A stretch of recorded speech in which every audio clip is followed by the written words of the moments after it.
queridos, vamos começar matéria nova, Química Orgânica. Meu amigo, você viu o último Enem, agora em dezembro de 2017?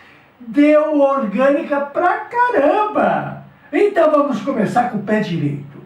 Qual é o histórico da química orgânica? O histórico é lá entre os alquimistas, 1777. Nesta época, o Bergman quis organizar a bagunça e pegou os compostos conhecidos da época e dividiu em dois grupos. O grupo dos compostos orgânicos, que seriam aqueles originários de vegetais e de animais, dos seres vivos. E o grupo dos compostos inorgânicos, que seriam as pedras, o material do reino mineral. Pronto, feita a divisão. Apareceram os compostos orgânicos com Bergman em 1777 e abrigava os compostos dos seres vivos. Isto foi confirmado pela autoridade da época, professor Berzelius.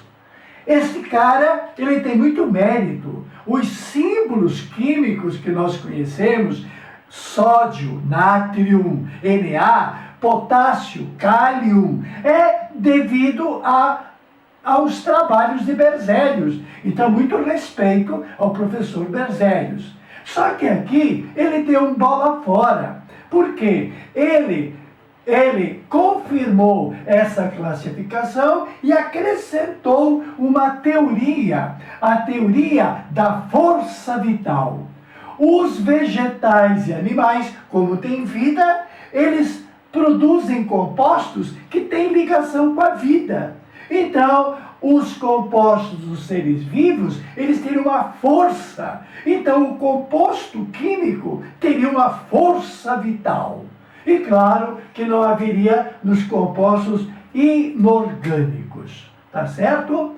Bom, só que o professor Berzelius foi destronado nesta teoria. Sabe por quem? Sabe por quem? Por um aluno dele. É o que acontece aqui. Eu fico repetindo, explicando, me esbravejando aqui, e tu vai crescendo. É a vida, cara. Tu vai ser muito melhor que eu, pode ter certeza.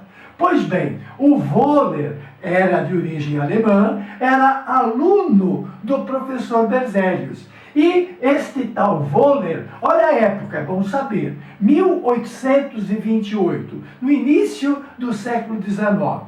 Ele fez uma proeza, ele produziu ureia. O que é ureia? Ureia faz parte do metabolismo animal, é o xixi, é o principal componente da urina. Ureia tem essa estrutura química que nós vamos ainda estudar muito bem daqui para frente. Vai se classificar em amida. Amida porque os nitrogênios da ureia estão ligados com C-O. Então, é amida, N com C-O e amida de novo. Então, será chamado carbodiamida. Esta substância superorgânica, que tem um grupo funcional muito importante. Todo mundo sabia que ureia era de origem animal. E se a ureia era de origem animal, o que a ureia é? É um composto orgânico. E como é que produz ureia? Não precisa fazer nada. O nosso corpo produz naturalmente. Só que o Wöhler, ele produziu ureia, mas de outro jeito. Ele pegou um sal. O que é um sal? Sal é de origem mineral. O sal de origem mineral, portanto, inorgânico, o composto inorgânico, ele estará produzindo composto orgânico. O sal que deu origem à ureia, na experiência de Wöhler, foi o cianato de amônio. Esse agrupamento é cianato, e esse agrupamento é amônio. Então, o cianato de amônio produziu ureia através do calor. O triângulo, como vimos lá atrás na aula sobre o bico de Bunsen, o triângulo representa aquecimento. Então, o alemãozinho pegou o sal e esquentou. Ao esquentar o sal, produziu ureia. Então, agora, vamos ter que filosofar, como o filósofo, o professor Berzelius, fazia. O composto produzido é um composto claramente orgânico. E ele deveria ser produzido somente por compostos ou vegetais ou animais, para ter a força vital. A ureia, para ter a força vital, teria que ser originada de composto orgânico. Só um ser vivo pode produzir composto orgânico. Era o que se pensava na época. Pois bem, se o cianato de amônio é inorgânico, ao passar para ureia, o que aconteceu? Aconteceu o fim da teoria da força vital. O composto é orgânico porque é orgânico. Interessa de onde ele vem? Interessa que ele venha de ser vivo? Não. Interessa que ele é o mesmo cara. Não interessa a origem. Portanto, vamos ter que conseguir uma outra explicação. Se a química orgânica começou pensando em compostos dos seres vivos, os compostos orgânicos são compostos dos seres vivos, até a explicação de Wohler, que produziu ureia sinteticamente. Temos que encontrar, então, um outro motivo para ser orgânico, que não seja ligação com a vida. Aí definiu-se, lá naquela época não havia internet, né? Estamos em quê? No início do século XIX. Não tem WhatsApp não, cara.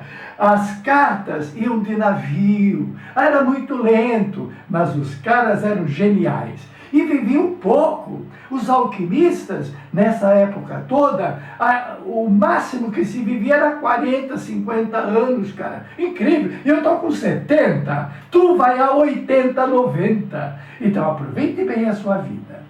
Bom, mas voltando ao que interessa nesse momento. Interessa que a definição de química orgânica mudou. Composto orgânico que era originado de seres vivos, passa a ser um composto que tenha carbono. Ter ou não ter carbono é que é a questão. Não é ter ou não ter vida. Ter carbono é ser orgânico. Calma, calma, não é bem assim. Não é bem assim. Basta ter carbono para ser orgânico? Não.